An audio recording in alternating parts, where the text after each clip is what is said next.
காசாவில் 11 மாதங்களாக ஏவுகணைகளையும் குண்டுகளையும் கண்டு அஞ்சி ஓடிய மக்களை நோய்களும் வலி வேதனையும் பசியும் துரத்துவது குறித்து விவரிக்கிறது இந்த செய்தி தொகுப்பு.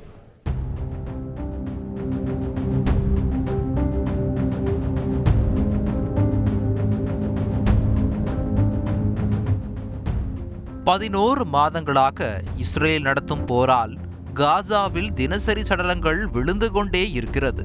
இஸ்ரேல் ஏவுகணைகளால் சிதையும் கட்டிடங்கள் போல் மக்கள் வாழ்வும் சிதைக்கிறது.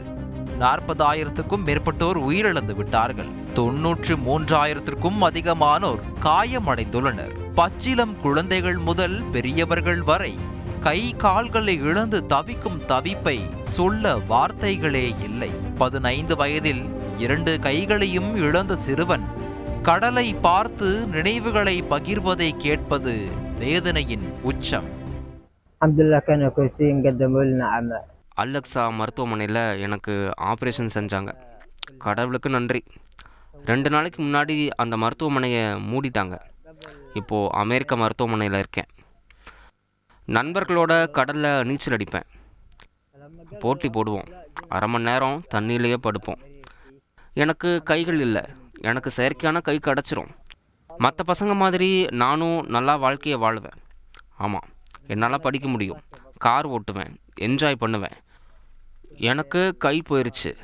எங்கள் அத்தையோட குழந்தைங்களும் பேர குழந்தைங்களும் இறந்துட்டாங்க. எனக்கு கைகள் கிடைக்கும், அவங்களுக்கு குழந்தைங்க கிடைக்குமா? அல் அதீனியை போல் அங்கு ஏராளமான சிறார்கள் தவிக்கிறார்கள். இஸ்ரேல் ஏவுகணைகளோடு நோய்களும் அவர்களை துரத்துகிறது. 25 ஆண்டுகளுக்கு பிறகு போலியோ தொற்று உறுதி செய்யப்பட்டிருப்பது தாய்மார்களை பெரும் தவிப்பிற்குள் தள்ளி இருக்கிறது. காசாவில் சுமார் 6,40,000 குழந்தைகளுக்கு தடுப்பூசி போட தயாராகி வருவதாக ஐநா தெரிவித்துள்ளது. இதுபோக பசியும் அவர்களை வேதனையில் வாட்டுகிறது. போதிய உதவி பொருட்கள் கிடைக்காத சூழலில் கஞ்சி ஊற்றும் இடங்களில் எல்லாம் தட்டுகளை ஏந்தி கொண்டு சிறார்கள் நிற்கும் காட்சி கண்ணீர் சிந்த செய்கிறது. உணவுக்காக ஏதாவது வாங்கலாமா என்றால் அதை யோசிக்க கூட முடியாத வகையில் விலைவாசி இருக்கிறது. காசாவில் 1 கிலோ அரிசி 30 செக்கல்ஸுக்கு விற்குது. போருக்கு முன்னாடி 1 கிலோ கொய்யாப்பழம் 5 செக்கல்ஸுக்கு விற்றது. இப்போ 3 கொய்யாப்பழமே 40 செக்கல்ஸுக்கு விற்குது. மிளகா 2 பூண்டும் போருக்கு முன்னாடி 5 செக்கல்ஸ் தாண்டாது. இப்போ 50 செக்கல்ஸுக்கு விற்குது.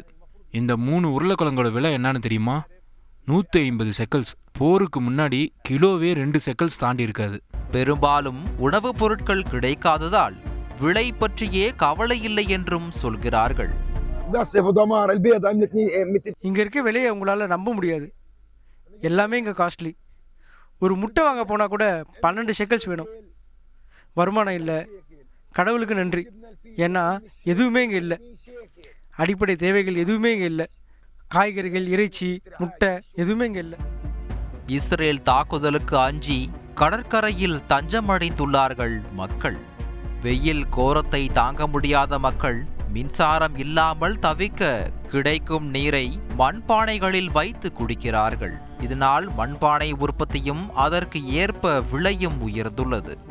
இரத்த வாடை வீசும் காசாவில் போரால் பரிதவித்து வரும் மக்கள் ஏக்கமெல்லாம் எப்போது போர் நிறுத்தப்படும் என்பதாகவே இருக்கிறது. செய்திகளை உடனுக்குடன் தெரிந்து கொள்ள உடனே சப்ஸ்கிரைப் பண்ணுங்க.